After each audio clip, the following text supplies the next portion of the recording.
Sorry 10.2 દાખલા number છે 5. હવે અહીંયા તમને એમ કીધું છે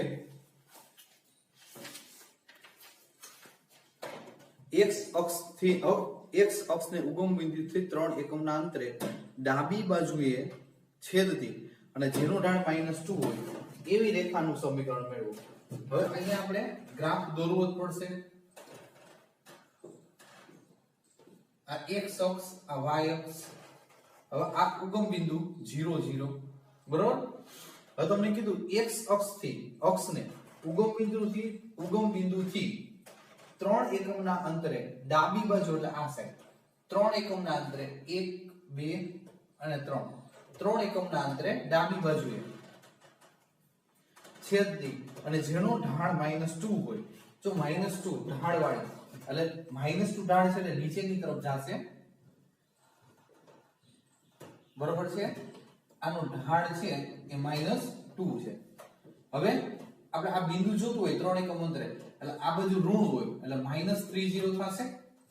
-30 જો 3 એકમના અંતરે એટલે 1 2 ને 3 એટલે આ બિંદુ આપણે જોઈએ કે x અક્ષ ઉપર આ સાઈડ તો માઈનસ આવશે એટલે આ બિંદુ -30 થાય અને ઢાળ છે એ માઈનસ હોવાથી નીચેની સાઈડ ઢળે છે, પ્લસ હોત તો ઉપર જાય, બરોબર છે. એટલે ઢાળ તમને બિંદુ ને ઢાળ બંને મળી જાય છે.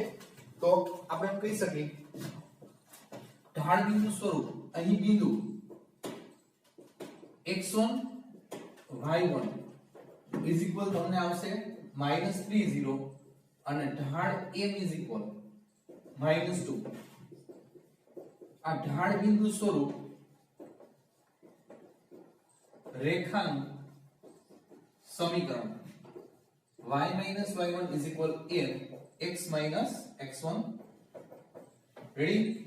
therefore y y1 is equal so y1 is equal 0 m -2 x minus x1 is equal -3 તો minus plus થશે. therefore y is equal -2x -6 બધું આ સાઈડ ગયો એટલે 2x y 6 is equal 0. Ready? બે આ બાજુ પદ આવશે એટલે માઈનસ છે તો કેવા થઈ જશે? પ્લસ થઈ જશે. આ દાખલો અહીંયા પૂરો થાય છે. ખાસ યાદ રાખજો તમને અહીંયા જે રકમ દીધી એને અનુસરવાનું છે, સરળ ધ્યાન રાખવાનું છે. x અક્ષને ઉગમ બિંદુથી -3 એકમના અંતરે ડાબી બાજુ x અક્ષ ઉપર ઉગમ બિંદુથી 3 એકમ અંતરે 1 2 ને 3 અને ડાબી સાઈડ એટલે આ સાઈડ, જમણી સાઈડ હોય તો આ સાઈડ આવે. રેડી? અને જેનો ઢાળ -2 હોય એવી રેખાનું જો ઢાળ માઈનસ છે એટલે નીચેની સાઈડ ઢળે, પ્લસ તો ઉપરની સાઈડ જાય, બરોબર છે. ઢાળ તો આપણે જોઈએ કે કોઈ પણ રેખાનું સમીકરણ જોતું હોય તો તમારે એક શું જોઈ તો કે એક બિંદુ રેખા ઉપરનું કોઈ પણ એક બિંદુ તો આ તમને મળી ગયું -30 અને એનો ઢાળ. આની પરથી તમે રેખાનું સમીકરણ મેળવી શકો. એવો જ દાખલો આના પછીનો નેક્સ્ટ છે.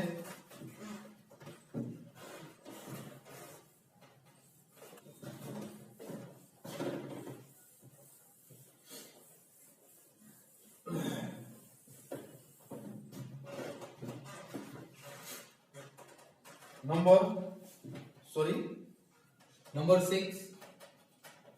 એના પછી છે y અક્ષને ઉગમ બિંદુથી ઉપર 2 એકમના અંતરે છેદતી x અક્ષની ધન દિશા સાથે 30 ના માપનો ખૂણો બનાવતી રેખાનું સમીકરણ મેળવો. ફરી પાછો ગ્રાફ. આ x અક્ષ, આ y અક્ષ.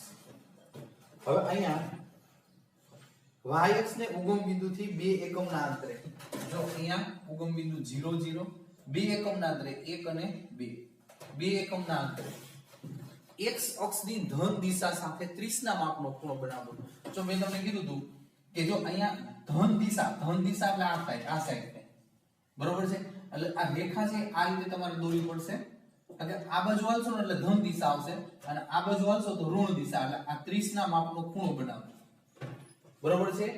આ રીતે આકૃતિ આવશે. 30 ના માપનો ખૂણો બનાવો અને અહીંયા 2 એકમ અંતર છે. આ અંતર કેટલું છે? 2 એકમ. એટલે આ 2 એકમ અંતર છે તો આનો આ બિંદુ છે એનો આપણે જોઈએ કે આ બિંદુ છે એનો xm કેટલો થશે? xm 0 થશે અને ym કેટલો? 2 એકમ અંતર જેટલું. જો આ ym છે એટલે 0 તો આવી રેખાનો જો x અક્ષની ધન દિશા એટલે આ રીતે આવશે બરોબર ખાસ ધ્યાન રાખજો ઋણ દિશા એટલે આ સાઈડ જવાનું થાય એટલે x અક્ષની ધન દિશા દર્શાવવાની હોય તો રેખા આ રીતે દોરવાની છે તો માગેલ રેખાનું સમીકરણ મેળવો તો અહીં આપણે એમ કહીએ કે a x1 y1 is equal to a x1 y1 એટલે 0 2 હવે ઢાળ તમને થીટા આપ્યો છે તો આપણે જે કે ઢાળ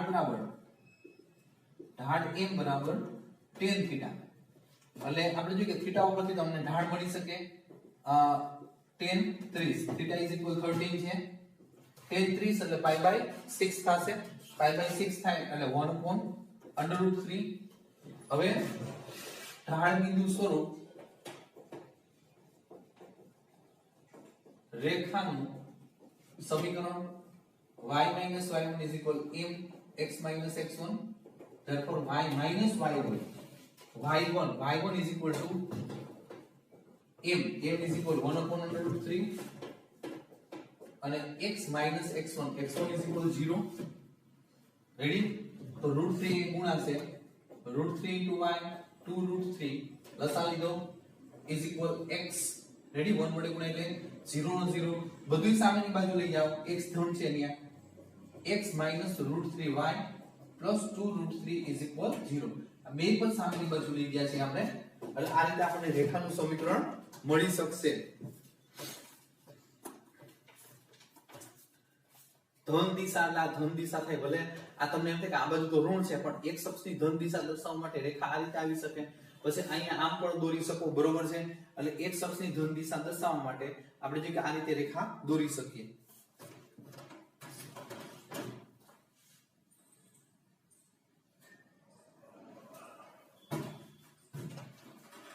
એના પછી છે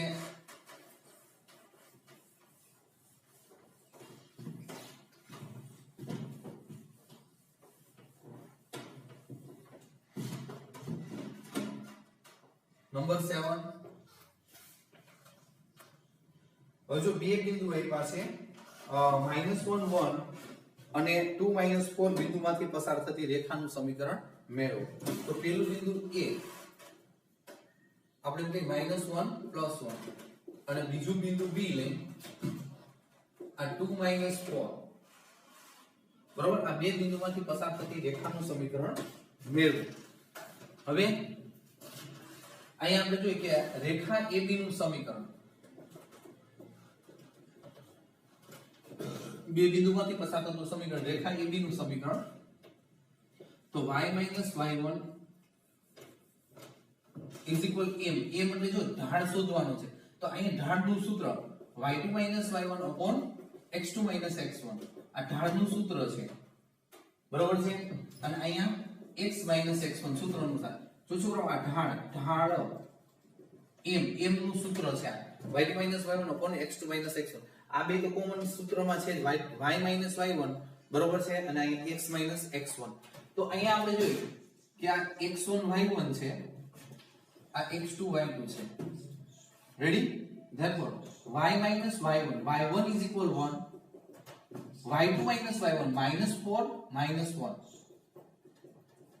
x2 x1 2 -+1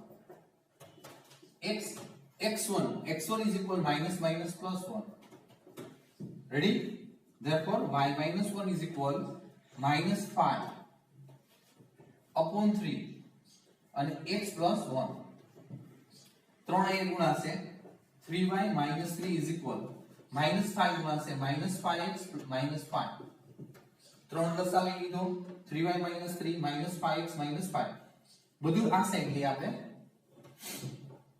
એટલે 5x પ્લસ થઈ જશે બરોબર પ્લસ 3y 5 આ બાજુ એટલે પ્લસ થશે તો +5 - 3 એટલે +2 આવશે ઇક્વલ 0 જે માગેલ રેખાનું સમીકરણ થશે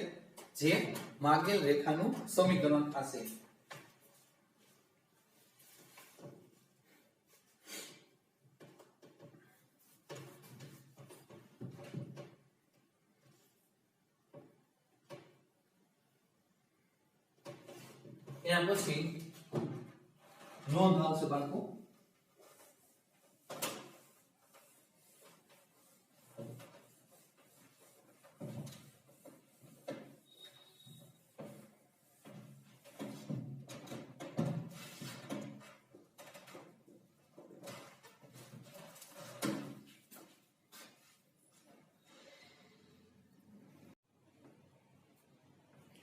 નોંધ ઉગમ બિંદુમાંથી રેખા પર દોરેલા લંબની લંબાઈ p હોય. ઉગમ બિંદુમાંથી આ ઉગમ બિંદુ 0 0 એમાંથી દોરેલા લંબની લંબાઈ p હોય અને લંબ એ x અક્ષની ધન દિશા સાથે આલ્ફા ખૂણો બનાવે. લંબ છે x અક્ષની ધન દિશા સાથે આલ્ફા ખૂણો બનાવે તો અભિલંબ સ્વરૂપ રેખાનું સમીકરણ આ માગેલ રેખા છે બરોબર છે. એ માગેલ રેખાનું સમીકરણ x cos alpha y sin beta p. અભિલંબ સ્વરૂપ રેખાનું સમીકરણ આ માગેલ રેખા છે. આ રેખાનું સમીકરણ શું થશે? x cos alpha y sin alpha p. ફરીથી ઉગમ બિંદુમાંથી દોરેલા લંબની લંબાઈ p હોય. આ લંબની લંબાઈ છે p છે બરોબર. અને લંબ એ આ લંબ છે એ x અક્ષની ધન દિશા સાથે આલ્ફા ખૂણો બનાવે બરોબર. તો અભિલંબ સ્વરૂપ રેખાનું સમીકરણ x cos alpha y sin alpha p થશે. તો આની ઉપરથી આપણે દાખલો લેવાનો છે. જોઈ લો આકૃતિ આના હાલશે.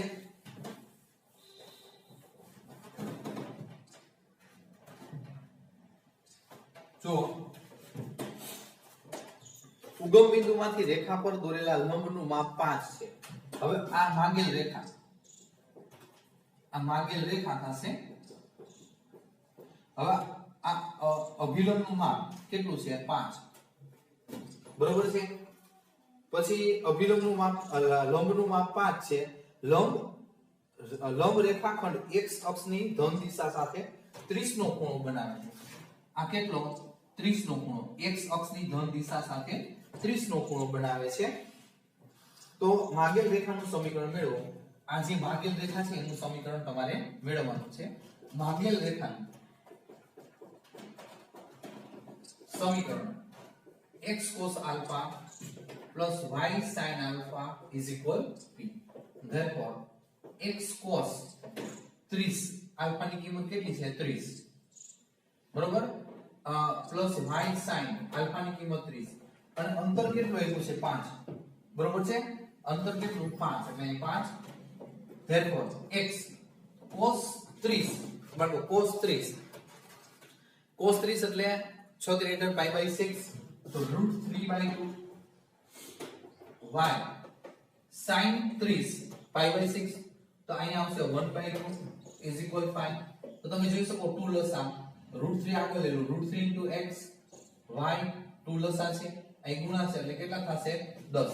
તમારે 10 આ બાજુ જોતા હોય તો આ બાજુ પણ તમે લઈ શકો છો. √3 * x + y - 10. હવે આ એક જ દાખલો આ રીતનો હતો બરોબર છે. હવે એના પછી આગળ આપણે જોઈએ આ દાખલા નંબર હતો 8. છોકરાઓ આ દાખલા નંબર 8 હતો. હવે દાખલા નંબર છે 9.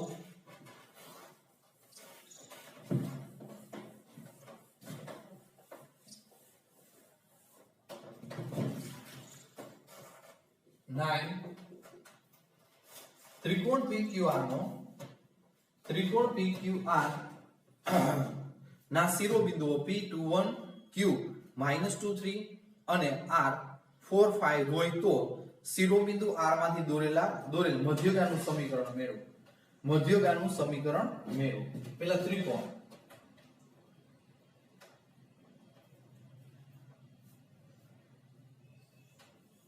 આ ત્રિકોણ. હવે અહીંયા આપણે તમને શું કીધું છે કે PQR 3 બિંદુઓ છે. શિરોબિંદુ R માંથી એટલે R ઉપર લઉં છું અને P ને Q અહીંયા લઉં બરોબર છે. R માંથી દોરેલી મધ્યગા એટલે આ મધ્યગા બરોબર મધ્યગા થશે PQRS. RS છે ને મધ્યગા લઈ આપણે બરોબર છે. હવે આ બિંદુ P છે એ કેટલું છે? તો કે 2 1 છે. આ Q કેટલું છે? -2 3 છે અને R છે 4 5. તો તમને કીધું છે કે મધ્યગાનું સમીકરણ મેળવો. સહેલું છે, બહુ અઘરું નથી. મધ્યગાનું સમીકરણ હવે જો કે અહીં ત્રિકોણ PQR માં આ રેખાખંડ RS મધ્યગા છે બરોબર છે.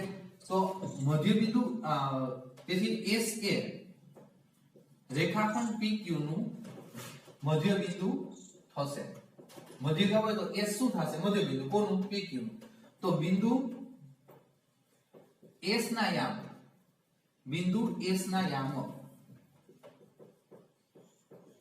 મધ્ય બિંદુ છે એટલે આપણે કહી શકીએ x1 x2 upon 2 y1 y2 upon 2 હવે આ x1 y1 આ x2 y2 તો આપણે સૂત્ર અનુસાર 2 2 by 2 1 3 by 2 તો આ 0 થશે અને આ 4 by 2 એટલે 2 થશે આ આવ્યું 0 2 રેડી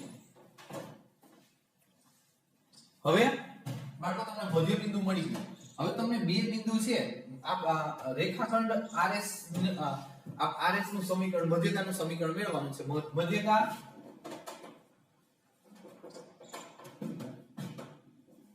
રેખાખંડ RS નું સમીકરણ y y1 y2 y1 upon x2 x1 into x x1 બરોબર છે જો મધ્યગા આને આપણે x1 y1 કહી આ x2 y2 બરોબર છે બે બિંદુ જાણીતા છે તો એની પરથી આપણે જે આનું સમીકરણ લખી શકીએ આ ઢાળનું સમીકરણ છે તમને ખબર જ છે એમ આગલા દાખલામાં આપણે ઉપયોગ કર્યો હતો therefore y y1 is equal 5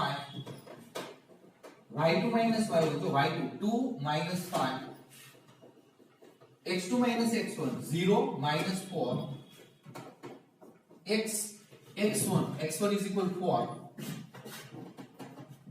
therefore y 5 is equal -3 upon -4 એટલે -5 plus to -3 -3 upon 0 4 એટલે -4 x -4 બે માઈનસ માઈનસ માઈનસ પ્લસ થશે y 5 is equal 3 upon 4 x -4 4 લસા લઈ લો 4y 20 આ 3 વડે ગુણી નાખો આ 3x 4 તેની 12 હવે બધી સામેની બાજુ લઈ લો 3x 4y 20 સામેની બાજુ પ્લસ થશે એમાંથી 12 બાદ એટલે 8 is equal 0 એટલે 3x 4y 8 3x 4y 8 જે માંગેલ મધ્યગાનું સમીકરણ છે